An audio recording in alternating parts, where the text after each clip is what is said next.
Some of you might think that you know why Elon has held up the robotaxis in Austin or in California, which was much the talk last week. Why haven't they turned in the logs yet on all those miles up in California?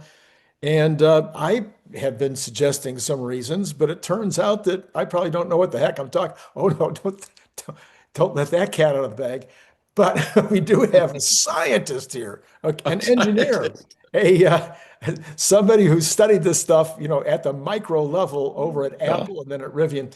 Anyway, always great to have Phil Beisel on to maybe give us a different perspective, even though at the end I might decide I was right. Yeah, I think you're going to have to tone down scientists and push up different perspective. Engineer. I will give you a different perspective. I may be completely wrong, but um, yeah, that's topic A, right? Yeah, yeah. Really, really interested to hear where you think, and then we'll have additional topics. I'm going to talk if we have time, and I'm not sure we might run out of time. I'm going to talk to him about some stuff he was putting out last week about disruption, because I believe that Elon is eating his own dog food right now and disrupting his own disruption. Yeah, it's So probably true. we'll get that in a minute. Okay, let's talk about Well, why. and then we're gonna hit up this whole topic of intelligence from data collected, Okay, Optimus collected data. So data. Yeah, yeah, yeah. All so right. So let's do it. I'm gonna turn you loose. Okay, time to share my world. Let's see how well that goes. Did I do a good job? Do you see it? Wow, looky there. I can see it. Is it there? Yeah, I see some book. I don't know. Yeah, so people might remember that Larry, yes, Yes, so Larry, it's there. Yeah, yeah. Randy, Cern, Nicholas, who Bradford. else? Brian. Yep. Did I get Nicholas everyone? and Dr. Know-it-all.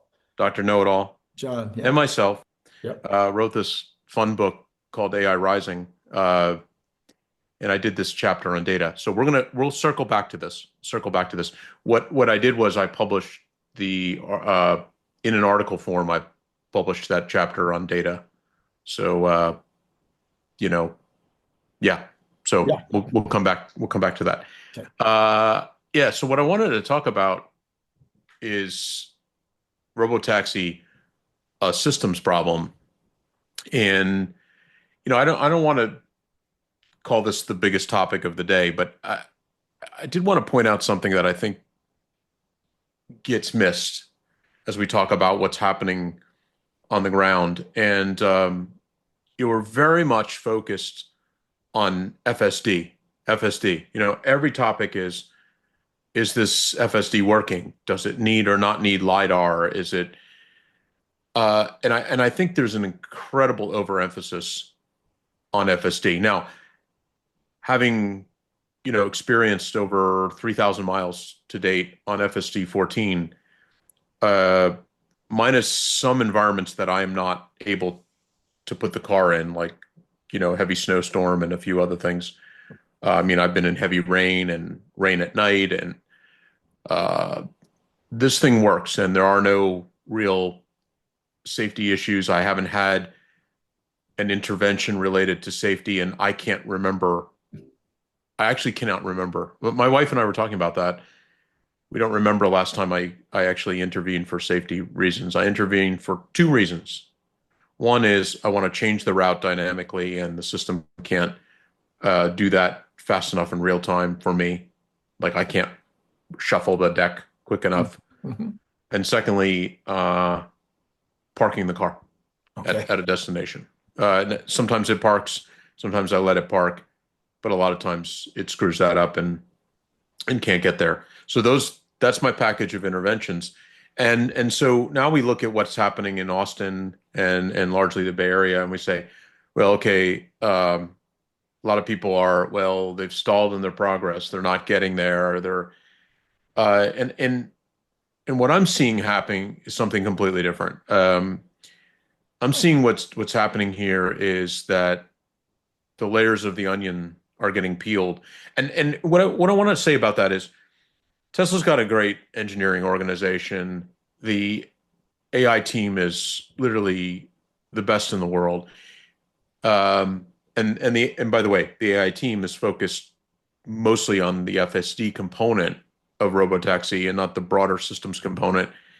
But the reality of engineering is that you discover things as you discover things. It is not like you can't write every single thing down and then execute against that plan and say that you got to the finish line.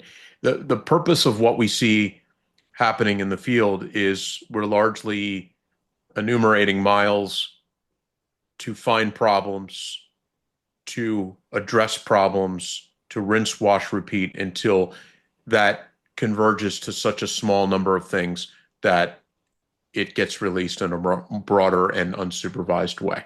That's the reality. Sure. And so what I think also happens is that, or what is also happening is that FSD is operating, I don't want to say too well. It's operating well enough that it's exposing other weak parts of the system. And the weak part of the system that I think predated FSD, but was not highlighted, was not, brought to anyone's full attention, is maps and navigation. Mm-hmm. Okay. So we have two things going on here. We through the iterative effect of putting Robotaxi out there as a service, we're discovering problems. Those problems, I think, are mostly maps and navigation. So I want to talk about that. And then more generically, we are developing a full system here that FSD is one component, but there is all sorts of other elements to running this service. And Tesla, for the first time, is doing this. In other words, Tesla isn't like Uber going to autonomy, where they've built the system, curated, and dealt with many, many little teeny micro issues like, specific places where drop-off and pickups occur that are sometimes required and other times just the right thing to do from a safety perspective. Those kinds of things are really, we've got a long tail of things that have to be addressed in FSD, but we also have a long tail of things that have to just be addressed to make this thing operate as a system. And maybe the biggest biggest failing here is Elon just overpromising, on timelines. So if he took a more measured approach and said, by June of this year, we should have Robotaxi operating 100% in Austin at this many, I think people would lighten up a bit. But so, I mean, maps to me is a really big issue. And I think part of the reason that I posted one of these older pictures, I think this was from June or July, of these cars running around with these solid state LiDARs and perhaps other sensors. And when I looked at that, I wrote several pieces on that back when, and I was talking about that it was, LiDAR by virtue of a patent that Tesla published, and also by just my intuition of what they're doing, is being used largely as a calibration device for FSD. So it's, FSD, LiDAR is incredibly precise at measurement, and FSD is probably, if LiDAR is at millimeter accuracy, FSD is at centimeter accuracy. But I would point out that having FSD at centimeter accuracy is a solution to the problem. Right. Okay, it's not like there's something, broken there. It's just that, so LiDAR has always helped, LiDAR has always been used in the training side to develop the model in a way that they can calibrate to ground truth. But I would also tell you that another purpose here that hasn't been talked about enough is that Tesla is using that type of system to calibrate its maps or find where the data in the maps is incongruent with reality.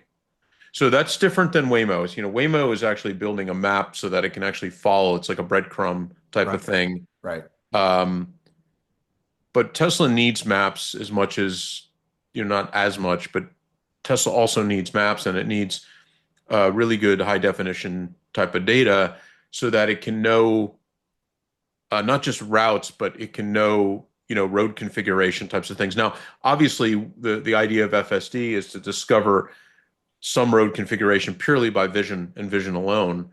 But there are so many things that maps, think of maps as just an input vector, just like, we have vision and we have the inertial management unit, and um, we have some audio signal, and we have some other types of reasoning tokens, which we've talked about in the past and I presented in some of my FSD articles. And then we have map routes, map Mhm, segments mhm, as, informing kind of as an overall harness as to, where is this thing going? So if you're going from point A to point B uh, with FSD, everyone that's ever used FSD here knows something, that you create the route first. right. And having created that route, FSD largely follows the route. Mhm. It deviates from the route when the ground reality um, is different, and that can happen because, for example, you may have an active detour sign, Mhm. and this occurred to me just the other day. Ran up against um, two road issues. One was uh, a one lane stop and slow, where it was, and FSD managed that brilliantly. But the one that was right behind it was an actual detour, Mm. and FSD managed that brilliantly. But that was not shown on the route for maps. Mhm. But Mhm. when you take something like Robotaxi and you've got, you know, uh, hundreds of thousands of business addresses and potential places where you're dropping off people or picking them up, uh, maps matters. FSD isn't going to dynamically find Joe's Donuts. Right. That's going to be at 123 Main Street, and if it's in a different location, then there's dissatisfaction with that Robotaxi customer for that ride and that day, and that has to be cured. Mhm. And those things are, people, uh, lots of humans have been complaining to Tesla, and by the way, plenty of other people who present maps, Apple Maps and Google Maps and Waze, and all these platforms have a lot of imprecision in the data. That is to say, errors, problems in the data. Mhm. Mhm. Tesla's not alone there, and humans complaining. I don't want to say it but I mean, like, if you were the Maps team at Tesla, I'm sure you've been screaming and yelling to management for a very long time that you need more resources to cure all these sets of inconsistencies and problems in the raw data. And I'm sure you've been pushed back many, many times. And now I think you're not getting pushback. I think it's sort of like, oh, this is um, the weakest link, and so forth. So as I'm sitting here listening to you, I'm imagining the problem that Elon talked about with the competing FSD vision capabilities, data coming in from vision and adding on LiDAR, which creates a confusion of inputs. And I'm looking at maps and I'm thinking to myself, well, if they're using one of these systems, Google, Waze, whoever, as kind of the foundation piece, they're going out and they're doing LiDAR, which is going to confirm or help them with some of that. Then you've got satellite efforts or other kinds of efforts that are picking up the phones that are in the neighborhood, which we know is one of the reasons why we're able to avoid traffic jams, et cetera, et cetera. I mean, are there just too many pieces of data coming in that maybe are overlapping one another and sometimes Well, creating I a think, bad signal? yeah, I think they've really got to, what is ground truth? There's not a system out there that says I'm the system that knows and everything should be calibrated against me. Right. Um, as we said, LiDAR is good for ground truthing objects in the near plane, like in the near space, so that you can measure distances. It doesn't know what those objects are. There's no particular perception. Sorry about that. There's no perception element to that, but it's very good at, assuming it's not mixed in with snow and rain and the light scatter problems. It's good at measuring distances of things, and so it can be counted on as a good ground truth mechanism, but not always. Mhm. And so imagine the scenario where not always is that particular scenario. Right. You don't want to be overemphasizing a particular system as your definitive ground truth system when it could be an error, and then how do you resolve that error? So Tesla has taken an approach of using LiDAR in the training mode only to calibrate the vision system, Mhm. and principally using the vision system as its primary mechanism to input data to the neural network. Now that said, Maps is incredibly important because it provides the overarching route to Yeah. where to go, and it provides the not to overuse the term, but the mapping of street to physical address.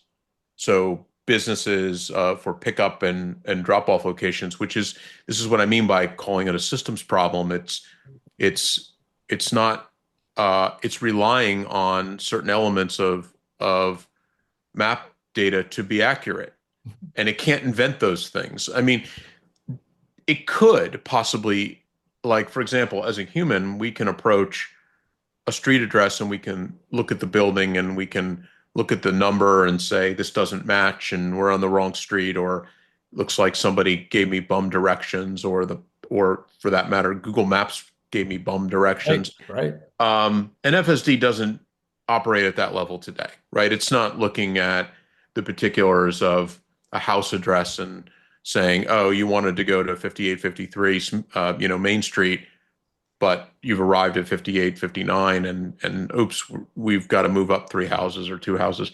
It's not doing that today. It's relying on the map system to give it precise destination overlays to the physical roadways. Right. So now, on the other hand, it is managing the roadways particularly well. In other words, understanding lane configuration. This is a turn lane by looking at the lane and looking at the signage and understanding that dynamically through the AI. But Maps provides the overall hint to that system. And if that data is garbage, Yeah. then it has to work its way out of that.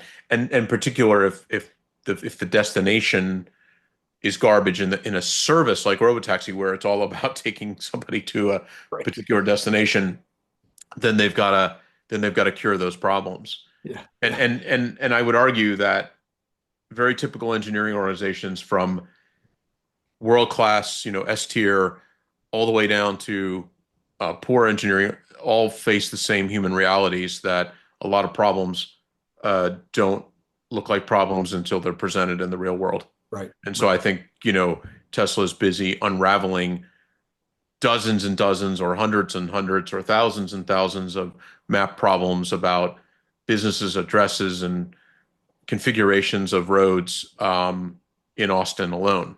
Yeah. Yeah.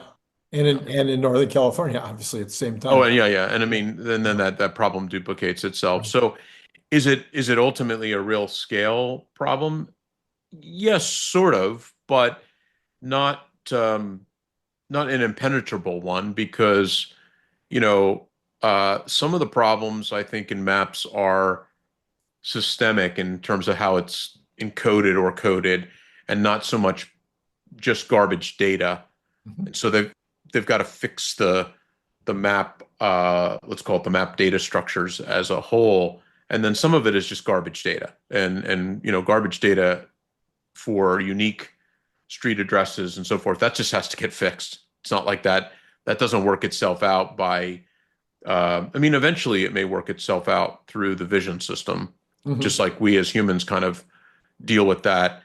But by the way, when we solve that problem as humans, we're not happy to solve that problem, and we wouldn't be happy to unless the system was fast enough. I mean, imagine the Robotaxi taking you to a street here, pausing for a second, and then driving off and going to the other side of the block because that's where the real entrance address to that office or building or establishment is. As a customer, you're like, what just happened here? Because maybe by moving from First Street to Second Street, you got to go through a light, and you wait for another 3 or 4 minutes, and then you got to maybe it's a one-way street, so you got to go up 2 blocks, and you don't know what the system is doing until it eventually communicates with you, Right. which it will. Right. That's I think the ultimate cool reality is when the xAI kind of intelligence model, LLM, the Grok system is built in, and we'll be able to communicate with the Robotaxi service in a very native way, and it will be able to communicate to us like, oh, sorry, I thought this was the address. It looks like it's on the other side. Should we try going over to Second Street? And then let the user decide, and the user says, no, I'll get out here. Yeah. No, that'll be obviously phenomenal. That's what, we all expect to happen is having Hal in the car. Yeah. No, I mean, that's yeah. that's the ultimate reality. I think we all have experienced that when we use Uber, is that we often don't want to communicate to the Uber driver, but often, there are times when we will communicate, like, just go up a few more, go to the other entrance, drop me off here, don't drop me off here. What are you doing? That kind of thing. And I think that'll all come into focus at some point. But at this point, that is not a counted on native interface to how Robotaxi works. So they've got to really focus on, getting those pickup and drop off locations precise. And I think that's the biggest problem today. Actually, what I'm basically saying is it's a systems problem. We have to look at it as a system as a whole. Right. FSD is just one component of that system. It's the one everybody is focused on because it's the one that people have this idea it's going to work or it's not. And I'm saying I think it works, and that's that box is checked for me. And now we're looking at a broader degree of system issues. So I think we could pick it up just right here, and I think we could put the icing on the cake. Waymo, who's been doing this for 10 years, 15 years, I forget how long Waymo's been putting their system together. Call it 10. Waymo apparently just learned, or apparently they've never been able to solve, for the fact that some people don't close their doors. They get out of the Waymo and they don't close the doors. Right. And there's no automatic mechanism for closing those doors. Yeah. And so they've had to hire Uber drivers, and they've had to hire local folks in the neighborhoods where they're working to go close the doors on their vehicles. Yeah. So this is something that, you don't know until you know. I mean, that's, and obviously that's been addressed. CyberCab addresses that. Yes, it does. A Model Y does not address that problem. Right, Model Y does not address that. Yeah. But CyberCab's doors do. I mean, one of the ways you could do it, I would think, with a Tesla, would be that you yell at the person as they're getting out, "Hey, you forgot to close the door," or your app says, "You forgot to close the door. Please go back and close the door." And maybe that integration isn't there on a Waymo, but it would seem like it would be easy to do on a Tesla. I mean, bottom line is if the robot cannot robotically control all the aspects of the space, then you end up with these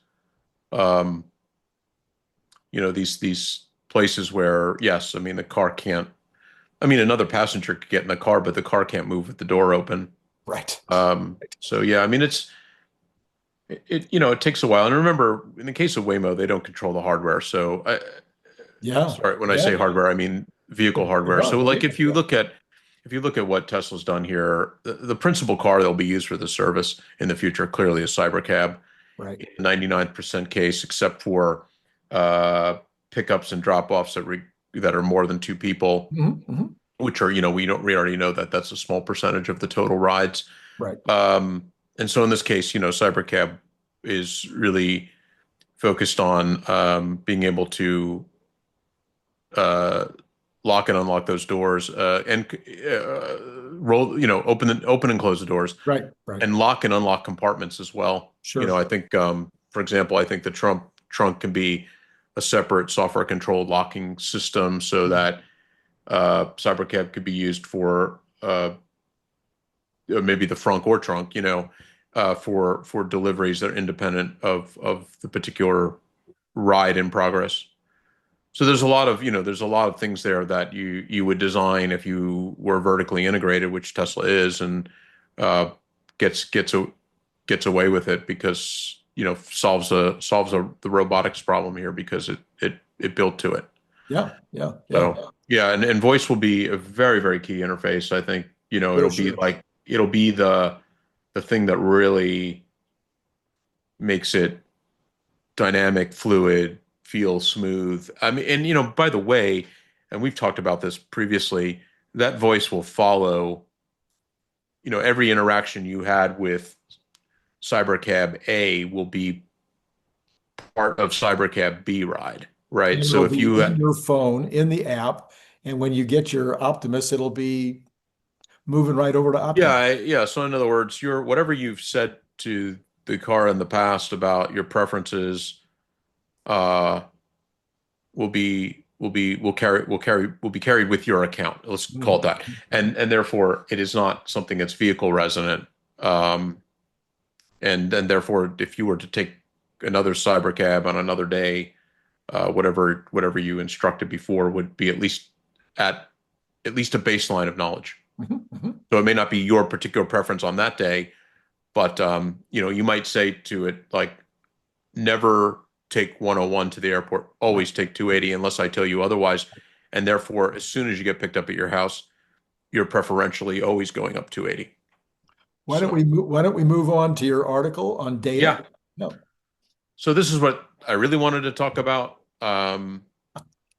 I wrote this chapter on data and I published it here, and you can pick it up in printed form in the book. Um, and I kind of jumped all over the place on data and how data informs uh, our modern AI, you know. But one thing that's true is that we have, much like I was just talking about the overt focus, the insane focus on FSD. Here we are in a place about AIs where we are really focused most of the training of our intelligence systems on the written word, Hmm. you know. And when we think about something like Optimus, a couple things become obvious. Um, the first thing that becomes obvious is that Tesla, as a company, has been building this real world AI for quite some time. While these foundational uh, frontier models, LMs, have been built by Anthropic and Google and XAI and OpenAI and Meta. Did I miss anybody? Uh, DeepSeek, Chinese. Um, the reality is that those things are all principally trained on the written word. And uh, that is a very, very, very, very, very small piece of reality knowledge, right? It's probably maybe, just less than 1% of the world's knowledge is understood by what's been written down. Um, Certainly from a historical context, it's very valuable because we don't have a way to move back and forth and observe in time. Yet. We have to, yet. Yeah. And certainly some video would help us there. But you know, while all these guys have been focused on these models, they're principally trained on tokens of language, language corpus, language corpus, web-based stuff, books, articles, magazines, Mhm. and that distillation of knowledge is as I point out in the chapter, it's a compression, and it's a lossy compression. It's a very lossy compression. That means it loses data along the way. It means it's just what I mean by that is if I were to write something down about what I observed, it is my point of view and my lack of potential full awareness that uh, that results in some piece of written text, and therefore it misses all the other things that Randy may have observed in the same situation, or so forth. And so Tesla, here they are, been working on principally a vision-based system, which approaches the world differently, right? It approaches the world as it exists in the physically, and most of us see that through FSD, right? And as I've said in, I think, one of the eighth article in my FSD series, that the AI of Optimus is really just a superset of what they've done with FSD. So FSD is sort of effectively the prototype.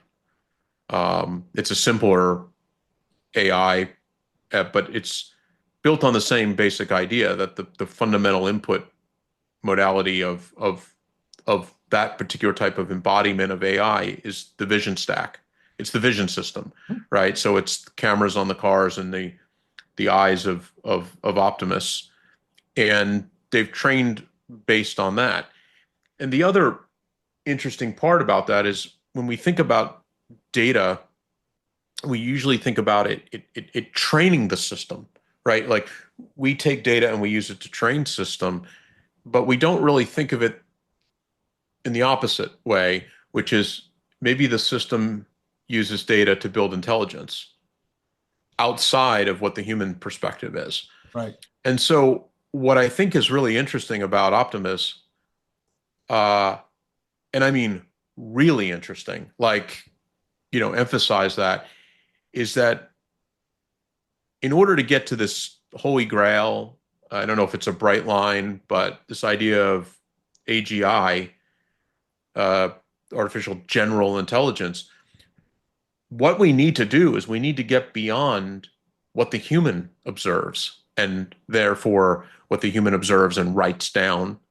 And we need to go to systems that collect this data and make their own intelligent ideas of how to compress it, right? Because all information is compressed. Observation itself leads to the output of that observation is a compressed component of the original. So what I think happens here is that, and it's very specific about Optimus too, because Optimus is probably the first object that will enter the world at scale as an embodied AI itself.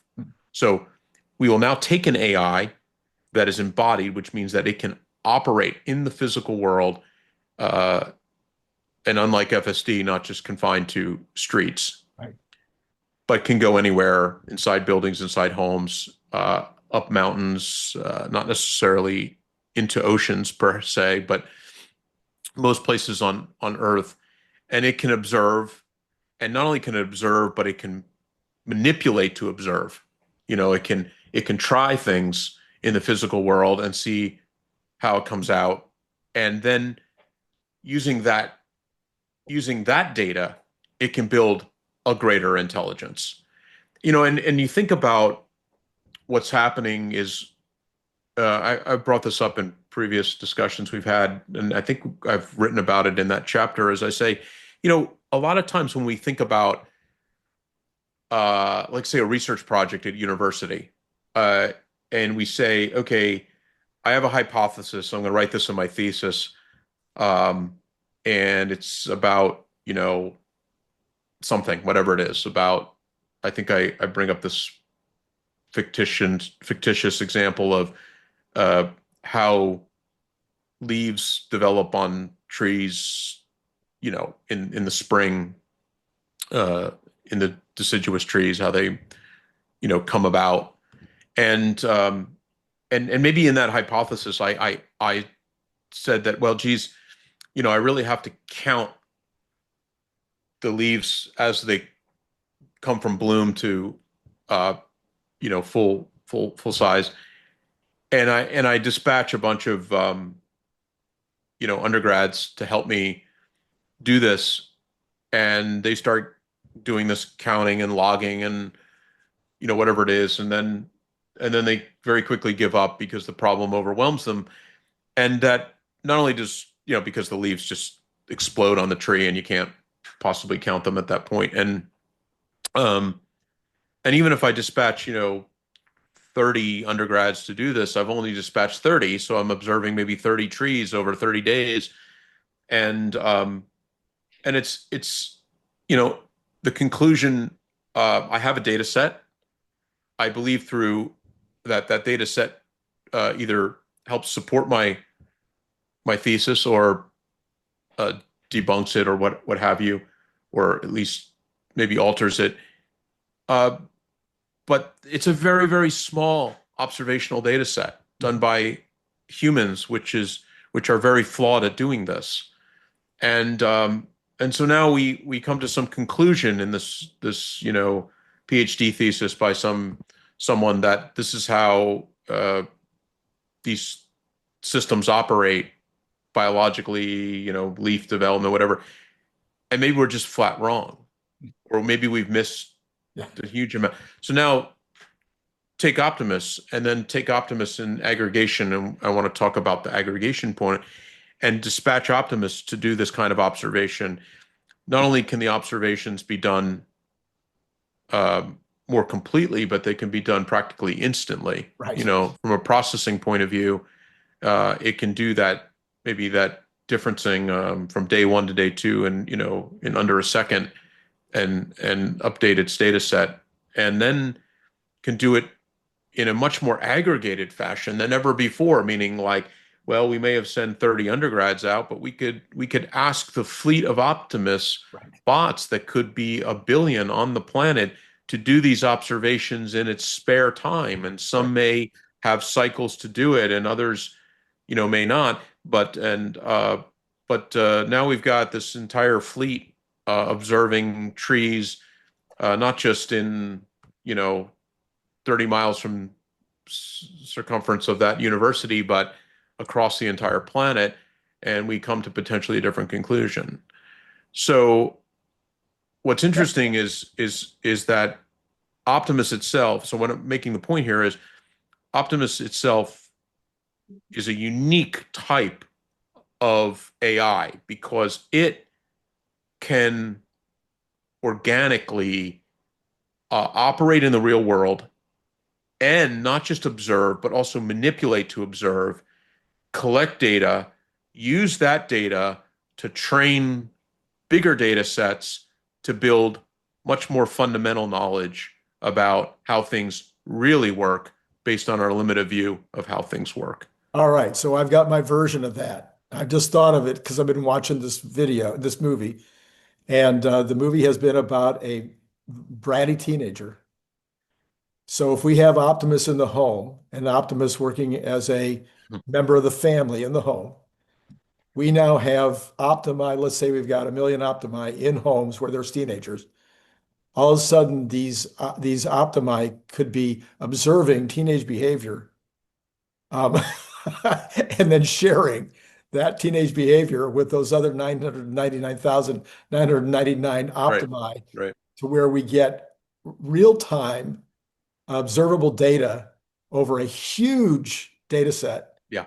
And then, as you point out, now you can, if you're watching the data, if you're the human, this is where maybe the humans come into play. If you're watching the data come in, you can say to this fleet of Optimi, okay, now watch for this, or please watch for these 3 things. Now that we know this is what we want you to really pay attention to. Precisely. And the optimist can even say to the human, yeah, but I also think we should watch out for this. Yeah, I mean, there's so many things where this, Yeah, but teenagers, that's like the most important thing yeah. to try to No, I mean, solve. it just, you can determine, you might like say, oh, maybe there's been some study that talks about, um, how many studies have we seen over the last 30 years on is coffee good for you? Is it bad for you? Right. Right, right. Um, Yes, and and butter and and go down the list. Yeah. yeah, it's insane, right? It's literally Yeah, insane, and the scientific community says that right, coffee and its constituent component, uh, the caffeine, um, causes cancer, right, right, and then 2 months later alleviates potential this type right. of cancer or creates ADHD. No, it doesn't. It creates focus. No, it does both. And here you can have a circumstance where something like the bot itself can observe humans taking in coffee and observing their behaviors and building and then observing longer term outcomes and building data sets that we just have literally no clue about. And Literally you no. literally, and again, so interestingly, you could have a situation where there is information desired, data desired, where there is a upload to the entire fleet. Do We this. Yeah. need a million. We would like to have a million people reporting daily on what this activity is. Yeah. The robot can then do that. They can ask their host. They can say they can just say at 10 o'clock in the morning, "Hey, what's going on with this today?" And then they get the answer back, and it gets fed into the data stream. So you could do massive sociological, psychological, health, kinds of experiments in real time. I mean, it'd be Sure. I unbelievable. mean, for example, we might say, I mean, these sounds like super trivial examples, and the audience is welcome to uplift these to much more, Yeah. useful things. But I'm keeping it trivial because it's easy to see like the vacuum of data we have. Hmm. So, for example, imagine we said, geez, let's try to understand gum disease across these different nations or across the states, the United States. But we don't observe. We poll people like, how often do you brush your teeth? How long do you brush your teeth for? Can you imagine how imprecise that data is? Right. Like, oh, I brush my. People want to give the socially proper answer. I brush my teeth 3 times a day and for over 5 minutes a day. Some people are just lying to for the Right. social acceptance. And imagine Optimus is just observing the humans in the house and it's recording the amount of time that the humans brush their teeth and whether they're even doing it well or poorly, and are they doing it after meals or before meals or twice a day or whatever, Yeah. and then all of a sudden aggregating that data across the fleet, across geographies, and then for the first time coming to some conclusion that's actually real, Yeah. Yeah. as opposed to oh, we've lived our lives this way because we've been told through one study that was when you dig in, how many times have we dug into studies and we've had, wow, this is like this guides politics, legislation, uh, medicine, behaviors, and then we find out that the study was 30 people. Right. Exactly. Yeah. Yes. So, I mean, Well, I think the point I was making to you earlier in the green room was that, we have this sort of, there's a human arrogance to uh, knowledge is, we know everything, or we know what we know and it's all written down, and what's written down is all good. That's another falsehood.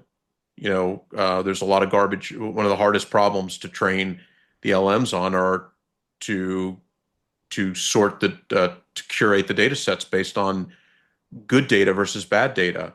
Like for example, on the internet, just because a topic is repeated 30 times doesn't mean it's 30 times that it deserves 30 times the emphasis. It may just be something that's simply copied, literally. Finding it, 100 times doesn't make it more true. Right. But observing it 100 times versus 0 times makes it more true. So, and if Optimus can do that as an embodied AI, then all of a sudden we're building intelligence sets way beyond what humans have recorded over time.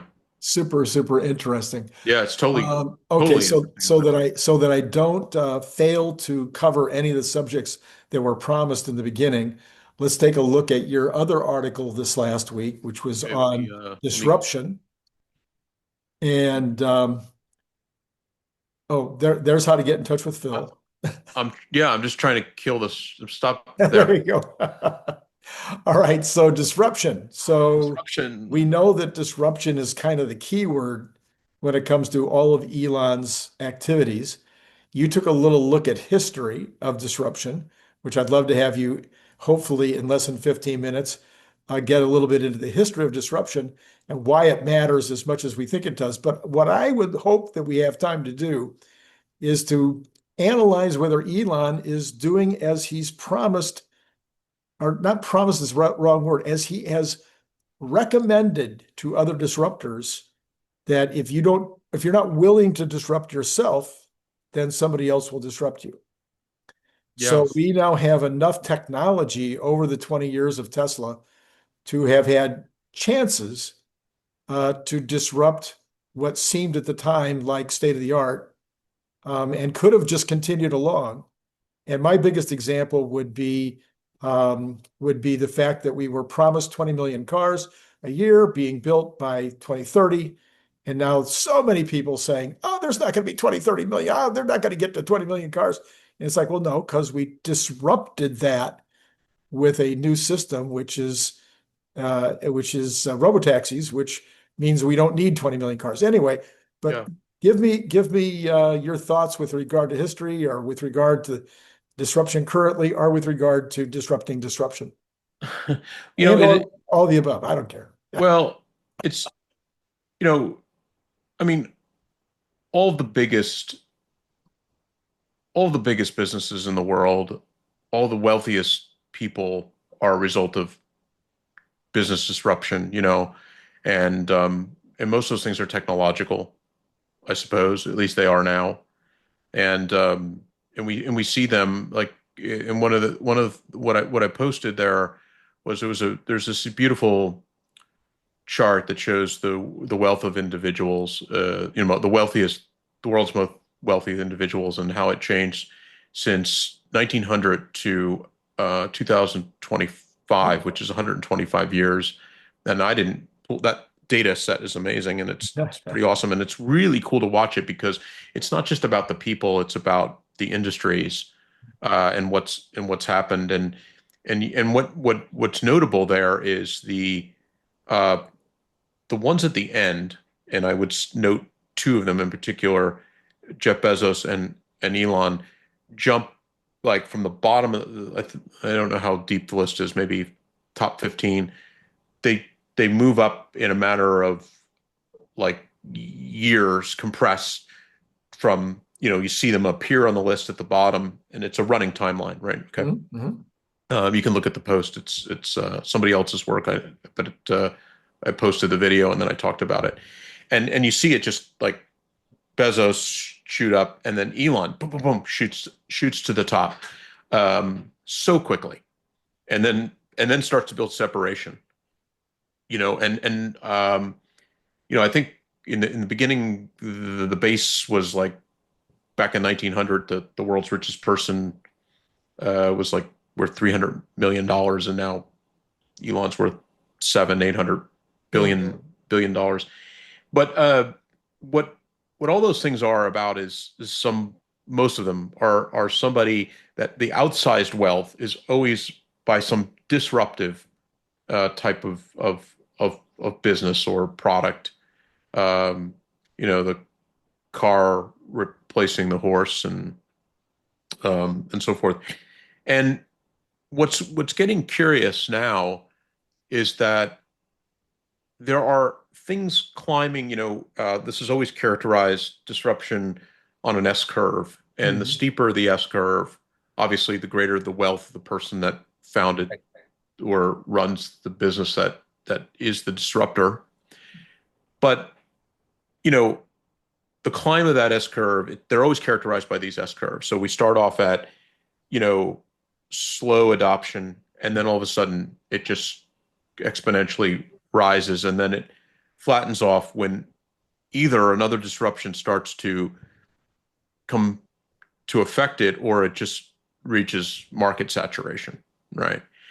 And what's fascinating is that we are now in this time where Elon has talked about this. He said, like, it's about velocity, and he talks about velocity because he realizes that things are changing so quickly that whatever plan he may have, unless he executes that plan quickly, that plan may fail to be the endpoint of his execution. So, like if he said, I'm going to do 20 million cars, and people stop buying cars because autonomy delivers transportation as a service, did he fail? Well, he may have, because he didn't get 20 million cars out soon enough, right? In other words, before the now in this case, he's disrupting his own business. And I think the beauty of that is, this is why, in particular, what I pointed out in that small post is I said, Elon with Tesla and SpaceX is running, like Henry Ford effectively one disruption, right? The automobile, and Right. A pretty dramatic disruption. Yeah. Don't. This is not to take away from that. Bill Gates, one principal disruption. All of a sudden I hate to say, I will say because I'm an Apple guy, but a copy paste and Macintosh done right, done on a more mass scale. With then, of course, people might say, well, don't forget about the software suite, but it's still a one-trick pony, Yeah. right? It's not like Gates did 5 things. He did maybe 1.5 things: the operating system, and then, an app suite, and that made Microsoft what it is, and it disrupted what came before it in terms of non-computerized types of things. Henry Ford, of course, put the horse back to a leisure type, or not a transportation object. Now Elon's got, I enumerated them, but with SpaceX and Tesla, I think he's got 6 or 7 disruptions happening concurrently. Right. And in some cases, the very disruptions themselves are bigger than the other ones by far. Right. So I believe, for example, Optimus will disrupt so dramatically that it'll make the Henry Ford car thing look kind of trivial and small ball. And so that's super interesting, right? Here's a guy, and what we don't know, and neither does he, is which one of those things will, get to the finish line or get to the flattened part of that S curve before these days are taken out by something that disrupts the disruptor. Yes. So that's why I claim that this is why when you hear he talks endlessly about velocity, he talks about it with XAI. Yep. He talks about it, he's talked about, like, I need to build a terafab. I need, why? Well, Taiwan Semi and Samsung are not moving fast enough. Well, they're not. After all, they're moving fast from their point of view. He always says, right? But then, how does he disrupt if, for example, if he believes and the math works, physics work, space-based data centers, he effectively disrupts what's happening here terrestrial from a data center. Both are important, but ultimately, inference in the sky